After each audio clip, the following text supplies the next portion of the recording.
अस्सलाम वालेकुम नाज़रीन, सुनो न्यूज़ पर आप देख रहे हैं प्रोग्राम लाइव जामी। मैं आपके साथ मोहम्मद अजमल जामी। हम इसी प्रोग्राम के प्लेटफॉर्म पे सैलाब के ऊपर मुसलसल नज़र रखे हुए हैं। रेस्क्यू रिलीफ कहाँ जारी है, कहाँ कहाँ आवाम को ज़रूरत है रेस्क्यू की, और इनके अलमिये क्या हैं जो हर गुजरते दिन के साथ बढ़ते जा रहे हैं और खुल के सामने आ रहे हैं। आपको याद होगा इसी प्रोग्राम में हमने कई रोज़ से एक दुहाई दी हुई है, और वो ये कि ये सैलाब का सिलसिला अभी रुका नहीं। बिलखुसूस हमने बात की है सियालकोट, ज़फरवाल, नारोवाल और शकरगढ़ की पट्टी की, जहां बार बार नालों में पानी भारत की जानब से छोड़ा जा रहा है, और अब उसकी तस्दीक हो रही है कि दोबारा दरियाए तवी जो है वो बेफर गया है। मकबूजा जम्मू में, उसके ज़िला रियासी में, आसपास तमाम तहसीलें और जो अजला हैं वहाँ पे तबाही है, और वो पानी सारे का सारा जितने भी प्रोजेक्ट्स थे वो नाकाम हो रहे हैं। वो पानी पाकिस्तान की जानिब छोड़ा जा रहा है। इस वक्त एक बार फिर सियालकोट और ज़फरवाल को शदीद ख़तरात लाहक हैं, नदी नाले वहाँ बिफरे पड़े हैं। यही सूरत हाल हमने जनूबी पंजाब के हवाले से आपकी खिदमत में रखी थी, डाटा सामने रख के, दरियाओं का नक्शा आपको दिखा के कि अभी सतलुज से भी ख़तरा नहीं टला, रावी से भी ख़तरा नहीं टला, चनाब से भी ख़तरा नहीं टला, और अब वही हो रहा है कि जनूबी पंजाब पर तमाम तवज्जो मरकूज़ है। जहाँ मुल्तान हो या आसपास के अजला हों वहाँ बंद तोड़े जा रहे हैं, वहाँ पे रिलीफ कैंप कायम किए जा रहे हैं, और वहाँ भी खदशा है। यही नहीं बल्कि सिंध की जब हम बात करते हैं तो कल ही सीएम सिंध ने इस बात का एतराफ़ किया था कि अगर 8 से 10 लाख क्यूसेक करेला आया तो कच्चे का इलाका डूब सकता है। ये तबाही, ये ख़तरा अभी टला नहीं है। हम एक अरसे से इस सिलसिले में दुहाई भी दे रहे हैं कि अभी भी वक्त है कि वो तमाम इलाके, वो तमाम आबादियाँ जो रास्तों में आती हैं उनका इनखला यकीनी बनाया जाए ताकि जानो माल का तहफ़्फ़ुज़ यकीनी बनाया जा सके। अब तक इस सैलाब से 3300 देहात मजमूई तौर पर पंजाब में मुतासिर हुए हैं, जबकि 33 लाख से ज़ायद अफराद मुतासिर हैं बहसीत मजमूई। एक ख़बर मैं आपको और दे दूँ, पाकिस्तान बिजनेस फोरम है, इसने एक रिपोर्ट जारी की है। इस रिपोर्ट के मुताबिक इस सैलाब की वजह से पंजाब भर में चावल की जो पैदावार है उसमें 60% कमी वाक़या होने का खदशा है, 60%, और गन्ने की फसल में 30% कमी का खदशा है। कपास जो पहले कम यहाँ पे उगाई जा रही है उसमें 35% कमी का खदशा है। ब्लूमबर्ग ने रिपोर्ट जारी की कि पंजाब जो है ये मुल्क भर की जो ग़ज़ाई ज़रूरियात हैं उसका 68% पैदा करता है। तो अगर बिज़नेस फोरम बता रहा है कि फसलों में क्या कमी वाक़या होगी तो आपको ये समझ लेना चाहिए कि अगला अलमिया क्या है, फूड सिक्योरिटी, और जो इनकी कीमतों में होशुबा इजाफा होगा कमी की वजह से, उसका मैं हिसाब अभी नहीं कर सकता, अंदाज़ा करना मुश्किल है। ये है रियल चैलेंज जो हमें दरपेश होगा। आज के प्रोग्राम में हम जो दो सूबे यानी पंजाब और सिंध के PDMA के ज़िम्मेदारान हैं उनसे बात करने की कोशिश करेंगे। पंजाब के सूबाई वज़ीर हैं राना सिकंदर हयात, उनसे बात करने की कोशिश करेंगे। अपने कॉरेस्पॉन्डेंट्स जो 24 घंटे सैलाबी इलाकों की सूरत हाल से सुनो न्यूज़ के नाजरीन को अपडेट करें, उनसे बात करने की कोशिश करेंगे। सबसे पहले आपको लिए चलते हैं हम मुल्तान, सूरत हाल वहाँ पर कशीदा है। याद रहे कि ये वो मुल्तान है जिसे हम बागात का आमों की वजह से जानते हैं, और यहाँ भी आमों के बागात काटे गए, हाउसिंग सोसाइटियाँ बनाई गई। अब वही इलाके ज़ेरे आब हैं। अब जगह जगह बंद तोड़े जा रहे हैं ताकि आबादियों को बचाया जा सके। तो वहाँ हमने रब्ता किया। यासिर मजीद नुमाइंदा खुसूसी हैं मुल्तान से सुनो न्यूज़ के। सबसे पहले ज़रा मुल्तान और गिरदनवाह की सूरत हाल उनसे जानते हैं। यासिर, आप इस वक्त हैं कहाँ एग्जैक्टली, और ये जिस खदशे का हम इजहार कर रहे थे जनूबी पंजाब बिलखुसूस मुल्तान के हवाले से, वो बदकिस्मती से वो खदशा दुरुस्त साबित हो रहा है। इस वक्त आपने क्या देखा? आज सारा दिन मुल्तान और गिरदनवाह का जायज़ा लेने के बाद यहाँ इंतज़ामात कैसे हैं, और अब क्या दिखाई दे रहा है कि कितना लीथल हो सकता है ये सैलाबी रेला? जी जामी साहब, मैं इस वक्त सैलाब ज़दा इलाका बस्ती लंगड़ियाल इसके बिल्कुल करीब मौजूद हूँ, और मेरे पीछे जितना भी इलाका है इस टाइम सैलाबी पानी में डूबा हुआ है। ये जगह दरिया से तकरीबन 28 से 3 किलोमीटर दूर है, लेकिन पानी का फ़्लो इतना ज़्यादा था कि यहाँ पर जो सिकंदरी नाला है इसके बाद मुल्तान शहर शुरू हो जाता है, यहाँ तक पानी पहुँचा हुआ है। और इस वक्त मुल्तान में तकरीबन 150 किलोमीटर का इलाका है जो बनबोसन से लेकर आगे जलालपुर पीरवाला तक जाता है। ये तमाम इलाका पानी में डूब चुका है। 5 लाख क्यूसेक से ज़ायद पानी इस वक्त मुल्तान से गुज़र रहा है, और 138 मौज़ा जात है इस तमाम 150 किलोमीटर के इलाके में जो इस वक्त सैलाब से मुतासर हुए हैं। इंतज़ामिया ने जो अदाद शुमार जारी किए हैं मुताबिक 3.5 लाख अफराद इन मौज़ा जात जो दरिया चनाब के किनारों पर है इनके अंदर आबाद थे, जिनको इंतज़ामिया ने सैलाब आने से पहले ही बाहर निकालना शुरू कर दिया था। 50% के करीब लोग पुल से बाहर निकले, जबकि बकिया उनको इंतज़ामिया की मदद से निकाला गया। रेस्क्यू की टीमें अभी तक फील्ड के अंदर मौजूद है। जहाँ से भी कोई कॉल मौसूल होती है तो वहाँ पर रेस्क्यू टीम कश्तियों की मदद से पहुँचती है। फंसी हुई फैमिलीज़ को बाहर निकाला जाता है। मुल्तान में जो सबसे अहम मरहला था वो ब्रीचिंग का था, क्योंकि 2 मकामात पर ब्रीचिंग पॉइंट बनाए गए थे, बारूद नस्ब किया गया था।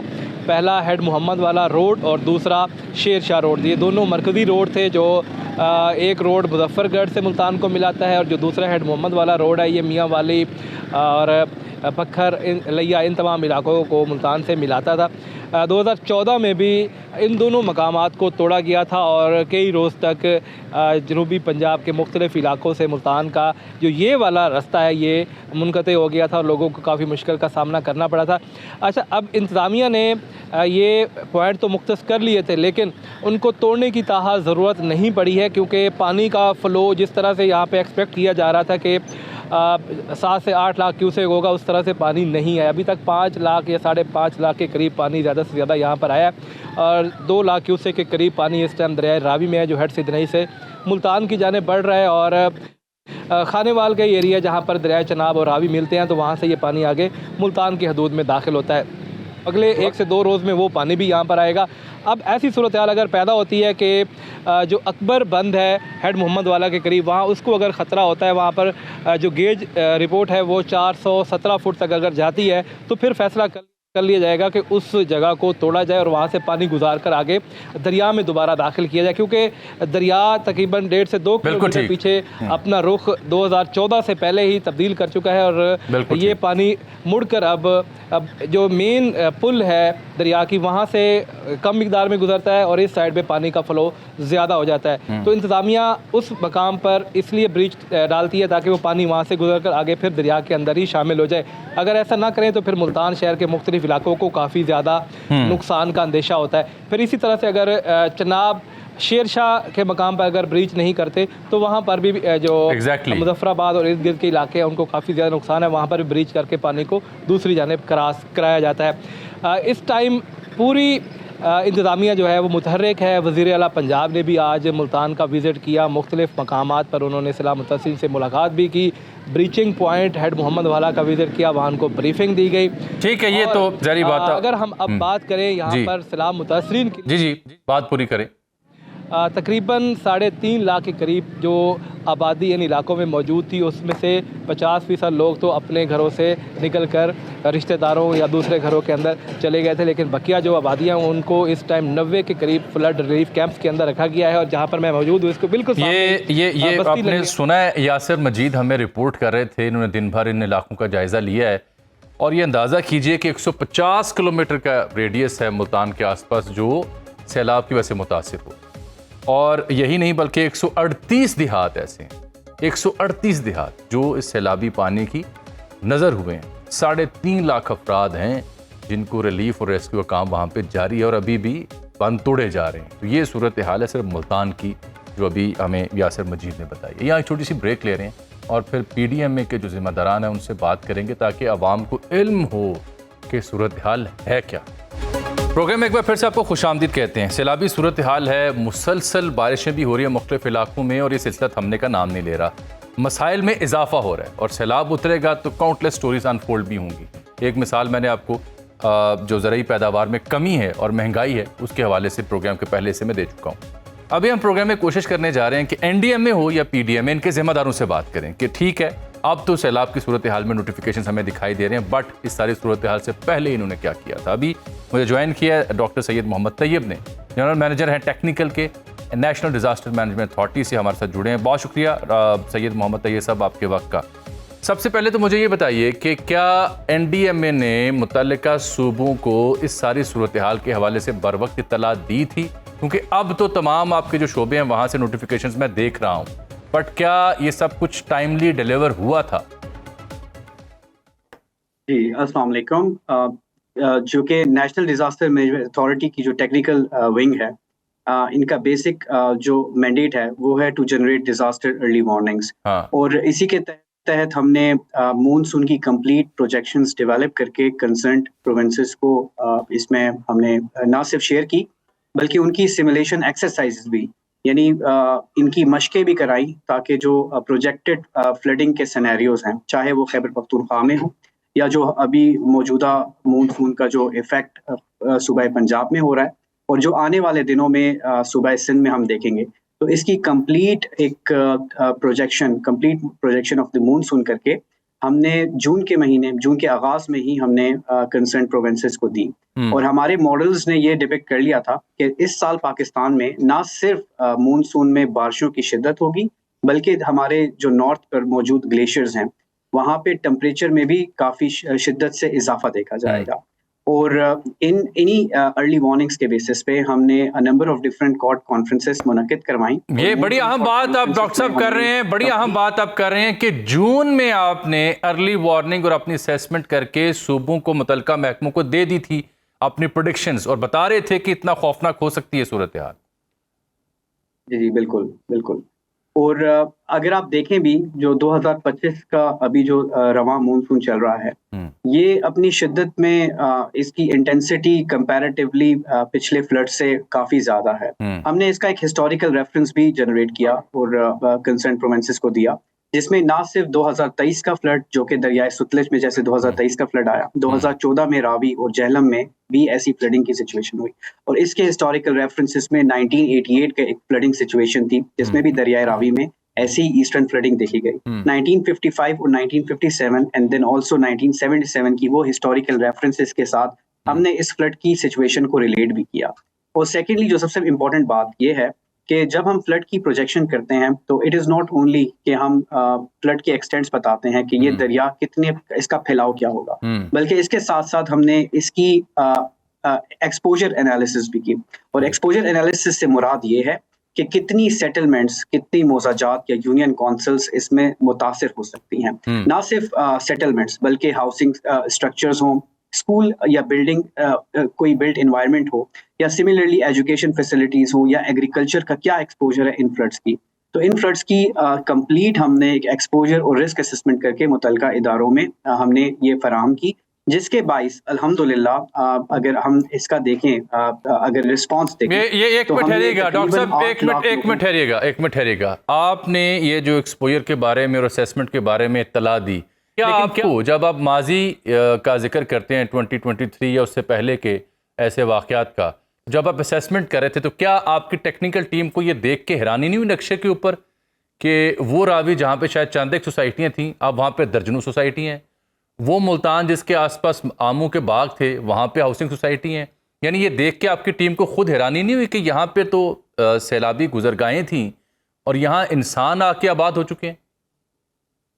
जी चूँकि अनफॉर्चुनेटली हमारे जो रिवर प्लेन्स हैं, यानी दरियाई रास्ते हैं, जिनको हम फ्लड प्लेन्स या राइट ऑफ द रिवर कहते हैं, जैसे सड़कों के साथ एक राइट ऑफ द जो वे होता है, सिमिलरली जो दरियाई रास्ते हैं इनका भी एक राइट ऑफ द वे होता है। अनफॉर्चुनेटली हमारी जो करंट जो लैंड यूज की प्रैक्टिसेस हैं, इसमें अनफॉर्चुनेटली जो फ्लड प्लेन्स हैं उनमें काफी इंक्रोचमेंट है, और ये इंक्रोचमेंट ना सिर्फ की सेटलमेंट्स की हैं, बल्कि ऑल्सो इसमें irrigation and other kind of activities भी इसमें हो रही है। हमने नेशनल डिजास्टर मैनेजमेंट अथॉरिटी ने फ्लड प्लेन्स की प्रोटेक्शन के लिए और फ्लड प्लेन्स की आइडेंटिफिकेशन के लिए एक कंप्लीट जामा प्लान भी डेवलप किया, और वो जामा प्लान भी हमने कंसर्न डिपार्टमेंट्स को प्रोवाइड किया। मैं आपके प्रोग्राम के रेफरेंस से ये बताता चलूँ कि वफाकी सतह पर फ्लड प्लेन्स की आइडेंटिफिकेशन और उसकी प्रोटेक्शन, यानी कोई हार्ड इंटरवेंशन, ताकि उन फ्लड प्लेन्स के अंदर खुदा न खास्ता कोई ऐसा हालात ना हो जिससे नुकसान हो। इसमें से जो रोल फेडरल फ्लड कमीशन का है, और फेडरल फ्लड कमीशन ने भी फ्लड प्लेन्स की आइडेंटिफिकेशन की हुई है, और किसी किस्म की इंक्रोचमेंट में उनका ये चले, ये तो बातें सुनने में अच्छी लगती है ना सर, लेकिन रियल डायलेमा का अभी आइडेंटिफिकेशन तो हो रही है ना कि एनडीएमए ने बर वक्त जून में इत्तला दी, फिर आप खुद तस्दीक कर रहे हैं कि आपकी टीम भी हैरान होती थी कि जो गुजर गए हैं वहाँ पे अब आबादी हैं। तो ये तो जब आपकी रिपोर्ट्स पहुंची मुतल्लिका सूबों के पास तो उनकी जिम्मेदारी थी ना कि वो जिन इलाकों से सैलाबी गुजर गए थी उसको खाली करवाती। लेकिन मैं ये थोड़ी पॉलिटिकल डिबेट है, मैं इसको जिम्मेदारों के सामने रखूंगा। आपने तो अपने इदारे के हिसाब से जवाब देना है ना जी। मेरा एक और नुक्ता सुनिए जो आप लोगों को मालूमात दीजिए कि अभी जो करंट मानसून का स्पेल है जो खत्म होने का नाम नहीं आ रहा, उसकी क्या अपडेट्स हैं, क्या पेशन गोइयां हैं? जी पहले मैं आपके पहले सवाल का जवाब देना चाहूँगा। जब हम फ्लड प्लेन्स की बात करते हैं, तो एक चीज़ यहाँ पे गौर तलब है कि पाकिस्तान में क्लाइमेट चेंज का इम्पैक्ट काफ़ी ज़ाहिर बहुत ज़्यादा इसका गहरा इम्पैक्ट है। जर्मन वॉच में हम ऑलमोस्ट 4th इंडेक्स पे आते हैं अगर रिस्क इंडेक्स की बात की जाए, और we are the most vulnerable countries due to the climate change. अब क्लाइमेट चेंज का इम्पैक्ट ये होता है कि जो भी हिस्टोरिकल प्लानिंग्स हैं, चाहे वो लैंड यूज़ प्लानिंग हो या किसी किस्म की भी आपकी प्लानिंग्स हैं, उसमें क्लाइमेट चेंज एक बहुत ज़्यादा एक इम्पैक्ट क्रिएट करता है। अगर हम रिवर रावी की भी बात करें या किसी भी फ्लड के रूट की बात करें, तो ये फ्लड अपना रास्ता भी बदलता है, क्योंकि फ्लड की एक मेंडरिंग होती है, मेंडरिंग यानी ये रास्ता तब्दील ठीक है, करता है। ठीक। जैसे कि दरियाए इंडस जो है, माज़ी में दरियाए इंडस भी 3 दरिया थे, यानी ये सिर्फ़ एक दरिया नहीं था। ठीक है। और तो इसी तरह क्लाइमेट चेंज ने दरिया के रास्ते भी तब्दील किए हैं। तो नॉर्मली एक इम्पोर्टेंट रोल जो एनडीएमए इसमें अदा कर रहा है, वो फ्यूचर क्लाइमेटिक रेफरेंसेस के बहुत शुक्रिया, बहुत flood शुक्रिया plain की आपका doctor Syed identification। Mohammad Tayyab, GM technical NDMA के। जो हम बात वो कर रहे हैं कि बता चुके थे हम इदारों को, सूबाई इदारों को, जून में ही कि ये सब कुछ हो सकता है। दरिया अगर रास्ते तब्दील करते हैं तो वो भी बता चुके थे। सवाल वही रहता है कि रास्ता तब्दील हो दरिया का या ना हो, दरिया के आसपास उस हद तक आबादियाँ क्यों बनी। इस सिलसिले में ख़बर भी आपको दूंगा कि यहाँ पंजाब में, लाहौर में बिलखुसूस जो रावी किनारे सोसाइटियाँ बनाई गई, एक बड़ी अहम सोसाइटी है, थीम पार्क के नाम से उसे जाना जाता है। उसके मालिक को गिरफ्तार किया एंटी करप्शन के महकमे ने, पंजाब ने, और कोई 12,000 कनाल जो अराजी है वो बेच चुके थे ऑलरेडी। और मज़ीद जो ऐसी और इतला मुझे ये दी एंटी करप्शन कुछ ज़िम्मेदारों ने आज कि उनके अनऑथराइज सोसाइटी थी। अब सवाल ये पैदा होता है कि इतने अरसे से एक सोसाइटी वहाँ काम कर रही है और वो अगर अनऑथराइज्ड है तो ये तबाही के बाद उसका इदराक क्यों हुआ? पहले वो सोसाइटी क्यों बनने दी गई? पहले वहाँ पे घर क्यों बसने दिए गए जहाँ पे 5 मरले के घर या सिंगल स्टोरी घर मुकम्मल डूब चुके हैं? और ये सिर्फ एक सोसाइटी, ऐसी अनगिनत सोसाइटी, ऐसी अनगिनत इंक्रोचमेंट्स हैं, उनके ऊपर हाथ क्यों नहीं डाला जा, कब डाला जाएगा? अभी हमें ज्वाइन किया है डीजी पीडीएमए सिंध जनाब सैयद सलमान शाह साहब ने, क्योंकि हम अपने प्रोग्राम में बार बार आपको बता रहे हैं कि जनूबी पंजाब से होता हुआ मामला जब सिंध तक जाएगा तो सूरत हाल कुछ तशवीशनाक है। शाह साहब बहुत शुक्रिया। ये बताएं क्या एंटिसिपेशंस आपकी अब सिंध के हवाले से, बिलखुसूस कच्चे के इलाके पे, क्योंकि सीएम तो कह चुके कि अगर 8 से 10 लाख क्यूसेक का रैला है तो कच्चा सारा डूब जाएगा। देखिए जी, सीएम सिंध साहब ने जो ये स्टेटमेंट दी थी वो आज से 2 दिन पहले दी थी, बल्कि इनफैक्ट 3 दिन पहले। उस वक्त उसकी वजह ये थी कि उस वक्त जो हमें एनडीएमए और जो हमारे फेडरल इदारे हैं वो जो पंजाब से गुजरने वाले पानी का जो हमें क्वांटिटी बता रहे थे, उसकी जब हम यहाँ पे उसकी फोरकास्टिंग कर रहे थे तो ये उसकी वैल्यू आ रही थी तकरीबन 9 लाख से ऊपर का। तो 9 लाख से ऊपर जो है वो हमारा सुपर फ्लड कैटेगरी में होता है। लेकिन हम हतमी नतीजे पे पहुंचते हैं जब पानी पानीनद क्रॉस करता है, तो उसके बाद फिर हमारी असेसमेंट जो है वो काफी हद तक क्लोज टू जो हमें पानी रिसीव होता है वो हो जाती है। तो वो हमें आज या कल रात को एनडीएमए ने जब पानीनद पे पानी आना शुरू हुआ तो इसको जो है वो 6 से 7 लाख क्यूसेक का बताया। तो इसलिए जो इस वक्त करंट सिचुएशन है उसके हिसाब से जो हम एस्टिमेट करें 6 से 7 लाख क्यूसेक जो है वो एस्टिमेट करें गुद्दू पे अपस्ट्रीम। जी ठीक, तो ये और जो दूसरा पार्ट है कि जी कितना इलाका डूबेगा, उससे क्या जो है वो इफेक्ट होगा। तो अगर हमारा जो पूरा कच्चा है वो तकरीबन जो है वो 7 लाख क्यूसेक से ऊपर वाली जो वैल्यू होती है 7.5 लाख के करीब, वो कंप्लीट इनंडेट हो जाता है 7.5 लाख क्यूसेक अगर डाउन स्ट्रीम गुद्दू आए। तो जो इस वक्त एस्टिमेट है कि जैसे पानी आ रहा है 7 लाख के करीब, तो 7 लाख से आप जो है ना उसमें से आप उसी प्रोपोर्शनली उसको कम कर सकते हैं कि कितना परसेंट जो है वो बच सकता है। यानी खदशा तो यहाँ पे 12 लाख है और बड़ा तशवीशनाक खदशा है। ये बताएं कि ये इस खदशे को मैयर करते हुए या इसके बारे में इल्म रखते हुए अभी तक पीडीएमए सिंध ने क्या इकदाम किए हैं, क्योंकि एक इतला ये है कि कच्चे के मुकामी शहरी वहाँ से निकलने को तैयार नहीं हैं। जी देखें, हमने जो तैयारी की बात करते हैं तो हमने तैयारी मुकम्मल की हुई है। तैयारी हमने ये की हुई है कि हमने एक गांव और एक जो यूनियन काउंसिल है उसमें कितने लोग रहते हैं वो एक एस्टिमेटेड हमने एक पूरी कैलकुलेशन की हुई है, और उसके मुताबिक उस गांव से नज़दीक हमने रिलीफ कैंप्स आइडेंटिफाई किए हुए हैं। पीडीएमए सिंध और ज़िला इंतज़ामिया मिल के उन लोगों को एवैक्यूएट करने के लिए कन्विंस कर रही है। कुछ लोग इवैक्यूएट हो गए। कल रात तक के फिगर्स जो थे, कल की जो हमारी रिपोर्ट थी, वो तकरीबन 66,000 जो है वो हो गए थे। और अभी जो रिपोर्ट कंपाइल हो रही है, जो मेरे पास रिपोर्ट्स आ रही हैं, तो ये 94,000 से फिगर ऊपर जा चुका है, जो कि लोग जो है इवैक्यूएट हुए हैं। लेकिन ये फिगर हतमी तब होगा, ये 94,000 वाला, जब हमें कंप्लीट रिपोर्ट्स तमाम अजला से वसूल हो जाएंगी। जो दूसरी बात यह है कि जो लोग इवैक्यूएट क्यों नहीं हो रहे, तो उसके 2-3 रीजंस हैं। एक तो सबसे बड़ा रीजन है कि इंसान अपनी कोई जहाँ पे उसका घर होता है, जहाँ पे वो रह रहा होता है, ठीक, उसको तब तक नहीं छोड़ना चाहता जब तक कि पानी सर पे ना आ जाए। पानी बिल्कुल से मुराद ठीक, ये एक मैं महावरतन समझ भी गया। है, हाँ, और इस सूरत में अच्छा शाह साहब, फ्लड की सूरत में ये आप मेरे साथ रहिएगा, मेरे साथ। अब हमने रुख किया है पंजाब की जानिब, और वहाँ पे DGPDM में हमीदुल्लाह मलिक साहब हमारे साथ मौजूद हैं। मलिक साहब, आपसे ये समझना है कि ये तवी भी सियालकोट में दोबारा बिफर है, वहाँ से पानी भी आ रहा है और इन इलाकों में बारिशें थमने का नाम नहीं ले रही। तो इससे पहले कि मैं सतलुज और जनूबी पंजाब की सूरत हाल डिस्कस करूँ, ये जो सियालकोट बेल्ट है, इसकी ताज़ा सूरत हाल है कि अब बार बार ये इलाके डूब रहे हैं और बारिश भी थमने का नाम नहीं ले रही? जी, थैंक यू वेरी मच। एक आपके जो सवाल है उससे पहले थोड़ी सी, डायरेक्टर जनरल मैं नहीं, मैं डायरेक्टर हूँ। दूसरा, जहाँ तक बात है, जो बात आप कहते हैं, तवी जो है वो तवी, जो 2 तवियां हैं इसमें, एक मुनव्वर तवी, एक जम्मू तवी है जी और जम्मू तवी जो है ना वो राइट साइड पे आती है, तो उसमें बारिशें वाकई, जैसे आपने खुद ही बताया, वो काफी ज्यादा हुई बारिश। और इस वक्त जो सूरत हाल है वो तकरीबन तकरीबन जो ये क्लाउड सिस्टम था, ये तकरीबन एंड हो गया है। और ये बिल्कुल सियालकोट जो है वो बिल्कुल करीब है पहाड़ों के साथ, बिल्कुल बिल्कुल। और नारोवाल भी बिल्कुल करीब है, हिमालय के जो फुट हिल्स हैं उसके बिल्कुल करीब है। तो वो जैसे ही ऊपर बारिश होती है, जैसे हमारी तरफ राजनपुर में या डीजीफान में अचानक ये स्वाबी, और पिछले दिनों जो इधर सवात में जो सूरत हाल बनी थी, तो इस तरह अचानक जो है हिल टॉरेंट्स, जिनको हम आमतौर पे बोलते हैं रूदकुइयां, तो वो बिल्कुल उनके लिए वही सूरत हाल होती है। तो वो पानी जो है अचानक वहां से नीचे आ जाता है। और अभी इस वक्त जो है पानी वैसे रिसीड कर गया है, तो 5,49,000 से वापस अब 4,60,000 के करीब हो गया है।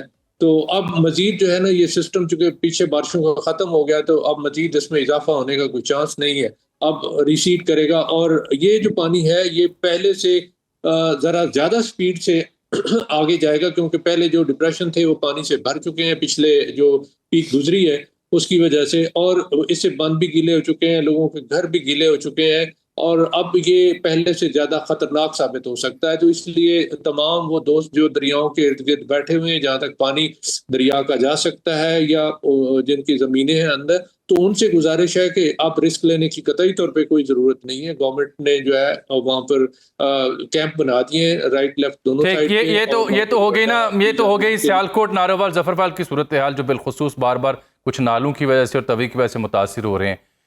दूसरा मसला, अब ये जनूबी पंजाब का, मुल्तान का, सतलुज का भी जिक्र करें, कसूर से लेके और मुल्तान, खानेवाल, मुजफ्फरगढ़ के इलाके, वहाँ इस वक्त क्या सूरत हाल है?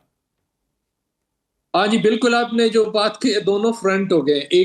एक फ्रंट है जो इंडिया वाली साइड से अभी स्टार्ट हो गया है, उसमें रावी में फिर दोबारा पानी तकरीबन 90,000 तक पहुंच गया पानी, और उसके बाद आगे सतलुज जो है 3,11,000 पे चला गया है।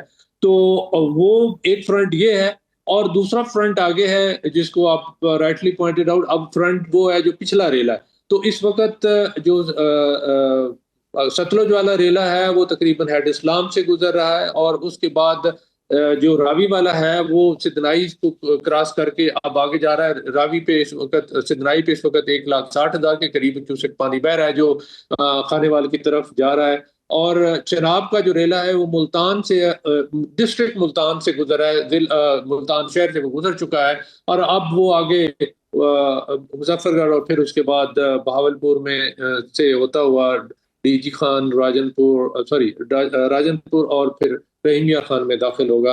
तो उधर जो इंतजामात हैं वो, चूंकि टाइम यहाँ से अब तकरीबन 10 दिन होने वाले हैं, और लोगों को बाकायदा तौर पर इतला दे दी गई थी, इवैक्यूएट करवा लिया गया था, और सोशल मीडिया और आप लोगों ने माशाल्लाह बहुत अच्छा हमें हेल्प की है लोगों तक पैगाम पहुंचाने में, और इस इवैक्यूएशन में मालूमात प्रॉपरली आप लोग हर लम्हा बलम्हा पहुंचा रहे थे, जिसकी वजह से जिंदगियों का जो नुकसान और लोगों का जो जाती नुकसान है वो होने से काफी हद तक बचाया गया है।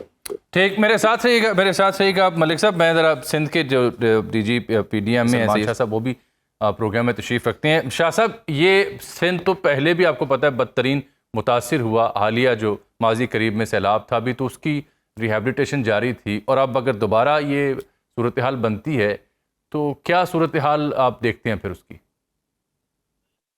जावेद साहब, मेरे ख्याल में पहले मैं आपको पिछले सवाल मेरा दरमियान में उसका जवाब रह गया था, उसको अगर आपकी इजाज़त हो तो पहले मैं उसको कंप्लीट कर लूं, उसके बाद फिर आपके इस सवाल का प्लीज़ को मैं एड्रेस करूं। जी प्लीज़। जी बात कीजिए आप। जी, मैं ये कह रहा था कि आपने पिछला सवाल पूछा था कि लोग क्यों नहीं निकल रहे। जी। और आपको क्या है ये लोगों का निकलने के एक रीज़न तो मैंने आपको बताया कि ह्यूमन नेचर है, तो कोई अपना घर आराम से नहीं छोड़ता।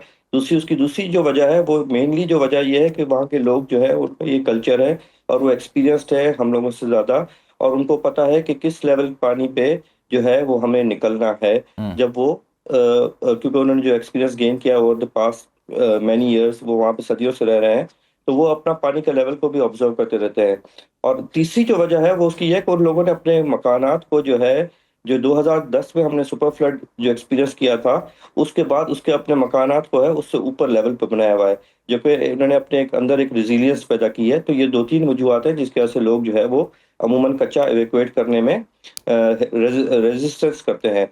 और हम भी इस चीज़ को समझते हैं, तो हमने भी इसीलिए उनको इस वक्त कंप्लीट इवैक्यूएशन का ऑर्डर इसी वजह से नहीं दिए कि पहले पंजनत पे हम खुद ऑब्जर्व करें कि पंजनत पे कितना पानी आ रहा है। फिर हमने इसी हिसाब से प्रायोरिटी 1, प्रायोरिटी 2, प्रायोरिटी 3 इलाके घर आइडेंटिफाई किए हैं कि किन को हमने किस वक्त निकालना है। उन घरों के तमाम डेटा हमारे पास मौजूद है, और अगर खुदा न खास्ता हमारे जो कहने के बावजूद वो लोग अगर नहीं निकलते तो हम उनको वहाँ पे एवेक्यूएट कराएंगे, फोर्स्ड एवेक्यूएशन जिसको कहा जाता है। और उसके लिए जो है हमने इंतजाम मुकम्मल किए हुए हैं।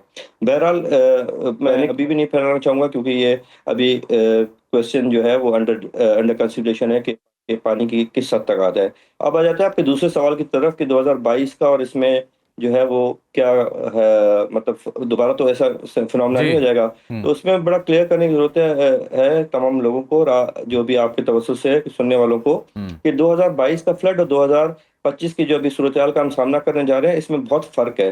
इनफैक्ट अगर देखा जाए तो ये जो सिंध में पानी आ रहा है ये फ्लड नहीं है, ये रिवर अपने कोर्स पे बहने के लिए जा रहा है, उसका क्वांटम थोड़ा ज्यादा है। अब उस क्वांटम को अगर हम सही तरीके से मैनेज कर सके तो ये किसी सेटल्ड एरिया की तरफ नहीं जाएगा। इसमें होता यह है कि जो कच्चे का इलाका होता है वो डिस्टर्ब होता है, वहाँ की पॉपुलेशन को इवैक्यूएट होना पड़ता है, और जो उस वक्त उन्होंने फसलें उगाई होती है उसका उनको थोड़ा सा नुकसान होता है, लेकिन उनको फिर अगली फसल में उसका थोड़ा सा एडवांटेज भी हो जाता है कि वहाँ पे क्रॉप प्रोडक्शन वगैरह बेहतर होती है।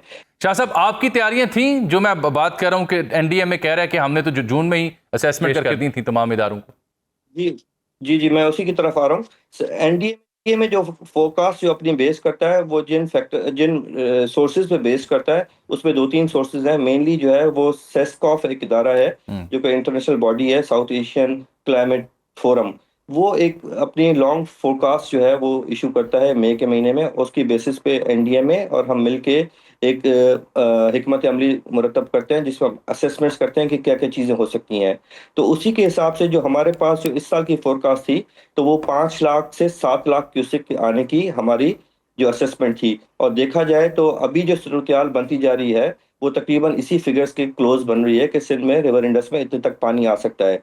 तो उसकी तैयारियों के सिलसिले में जिन जिन चीज़ों की जरूरत पड़ती है वो सारी अल्हम्दुलिल्लाह हमारे पास थी। और जो डेटा बैंक में आपको बता रहा हूँ जो हमारे सर्वेज हुए, बिल्कुल ठीक है, हमारी जो तैयारी थोड़ी बेहतर है। सैयद सलमान शाह साहब, डीजी पीडीएम सिंध, आपका और हमीदुल्लाह मलिक साहब, डायरेक्टर पीडीएम पंजाब, का बहुत शुक्रिया।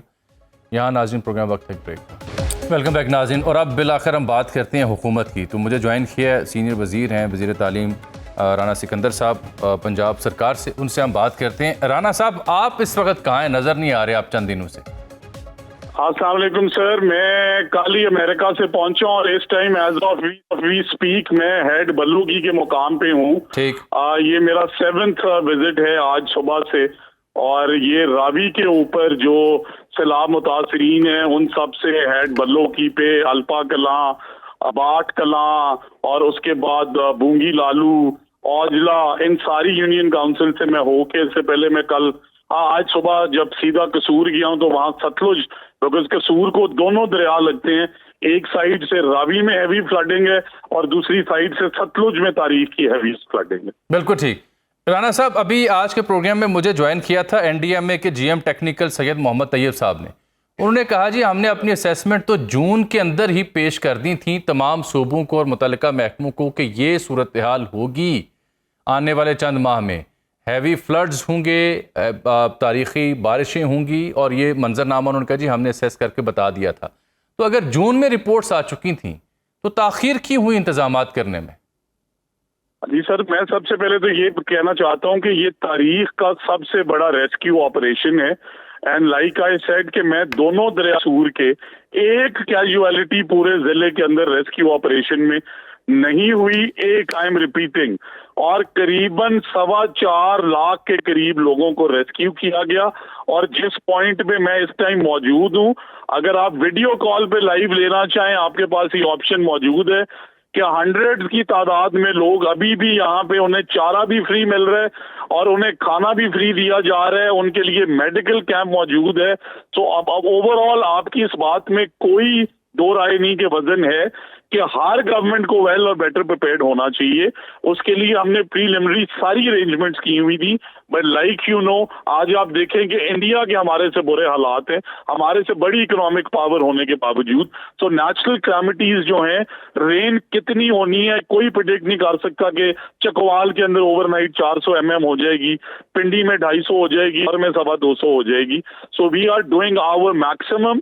और मैं अप्रिशिएट करना चाहता हूँ तमाम रेस्क्यू ऑफिसर्स को। और आज मैं एक गांव में गया तो लोकल सिटीजन्स, साथ ही साथ क्लिनिक ऑन व्हील्स, स्कूल्स का स्टाफ, रेवेन्यू ऑफिसर्स। राना साहब, ये एक शिकायत सोशल मीडिया के जरिए सामने आ रही है कि खैराती इदारों या दीगर जो सियासी जमातें अगर वो रिलीफ कैंप लगाना चाहें तो हुकूमत की इजाज़त दरकार है उन्हें? नहीं जी, एब्सोल्युटली नहीं है। मैं आपको मिसाल देना चाहता हूँ कि मेरी अपना रिलीफ का यहाँ पे जो नेटवर्क है वो अल्हम्दुलिल्लाह अभी तक 6000 के करीब लोगों को फ्री खाना खिला चुका है। आई वॉज इन अमेरिका, किसी ने उन्हें नहीं रोका। और इसी तरह जो मुख्तलिफ इदारे हमारे पास आ रहे हैं, मुस्लिम हैंड्स इंटरनेशनल जो है उसने 6 मेडिकल कैंप्स लगाए हुए हैं। इसी तरह बाकी जो गाँव के अंदर मुखैर हजरात हैं, उन्होंने मुख्तलिफ फैसिलिटीज लोगों को ऑफर की हुई है। हम उनके अप्रिशिएट करते हैं कि पाकिस्तानी जो है वो सारी दुनिया को दिखा रहे हैं कि इस मुश्किल टाइम में लोगों ने पता दी हुई है, जिन लोगों के जानवर नहीं है उन्हें चारा दे रहे हैं, गवर्नमेंट भी दे रही है और पब्लिक एट लार्ज भी दे रही है। तो मैं समझता हूं ये बहुत अच्छी बात है जी, सबको मिलजुल के ही ताउन करना पड़ेगा क्योंकि वाकई तारीखी सैलाब है। लेकिन इस सूरत हाल में हम देखते हैं फिर सोशल मीडिया पर स्टोरीज इमर्ज होती हैं, लोगों के तहफ़्फ़ुज़ात, शिकवे, गिले भी आते हैं जो हुकूमत को दिल बड़ा करके सुनने भी चाहिए। इसी सिलसिले की एक कड़ी है कि मंडी बहाउद्दीन की एक मस्जिद के ऊपर एक इश्तिहार लगा हुआ है, एक पोस्टर लगा हुआ है जिसके ऊपर सीएम साहब और हुकूमत पंजाब का नक्श लगा हुआ है। उसका नोटिस लिया सीएम ने और ज़िले इंतज़ामिया से जवाब तलब किया कि आपने ये क्यों लगाया है। इसी से जुड़ी तनकीद ये हो रही है सोशल मीडिया पर, बिलखुसूस आपके मुखालफिन की जानब से, कि खाने के डब्बों के ऊपर भी स्टिकर लगे हुए हैं। तो ये जो इजाफी प्रिंटिंग की कॉस्ट है ये क्यों नहीं ख़त्म करती है हुकूमत, या फिर ये मुकामी इंतज़ामिया खामखा हुकूमत के आगे नंबर बढ़ाने के लिए खुद से कर रही है?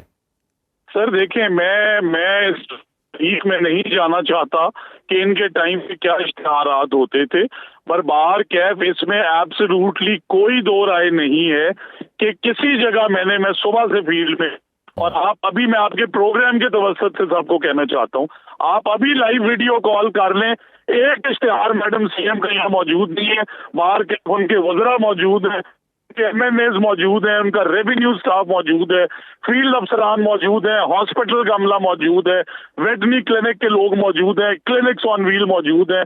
आप अभी वीडियो कॉल करें और आपके राना साहब बहुत अच्छी बात है। तो आपसे जुड़ा एक और बड़ा अहम सवाल है, एक भी इश्तिहार नहीं, आपसे जुड़ा एक और बड़ा अहम सवाल है कि ये कसूर के इलाके हों, सतलुज के, या फिर जनूबी पंजाब मुल्तान, या फिर सियालकोट से जफरवाल तक जहां दोबारा सैलाबी सूरत हाल है, यहाँ स्कूल कॉलेजेस के बारे में क्या इंस्ट्रक्शंस हैं आपकी, क्या बंद रहेंगे?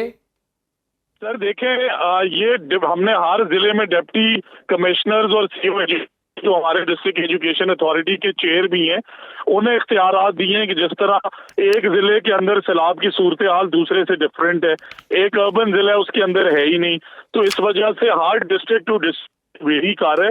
पर बाहर के जहां सैलाब की कैफियत है वहां स्कूल्स भी बंद हैं और कॉलेजेस भी बंद हैं, बिकॉज स्टूडेंट्स की और पब्लिक एट लार्ज की जिंदगी की ज्यादा वैल्यू है, ताकि हम उन्हें सेफ जा सकें, कोई बिल्डिंग कोलैप्स ना हो, उनके लिए पैसेजेस, उनके लिए रोड्स क्लियर हो। तो जहां पे फ्लड की सिचुएशन है वहां पे स्कूल्स भी बंद हैं और कॉलेजेस भी बंद। बहुत शुक्रिया आपका राना सिकंदर हयात साहब, सीनियर सूबाई वजीर हैं पंजाब से, जो इस सूरत हाल में अपना मौक़िफ़ दे रहे थे। नाज़रीन, हमारी नज़र रहेगी बदस्तूर सैलाब ज़दा इलाकों के ऊपर भी, रेस्क्यू रिलीफ के ऊपर भी, बिलखुसूस जो आवाम की शिकायत हैं वो हम बदस्तूर इस प्रोग्राम में नशर करते रहेंगे। आज के लिए इतना ही, इजाज़त दीजिए, अल्लाह हाफ़िज़।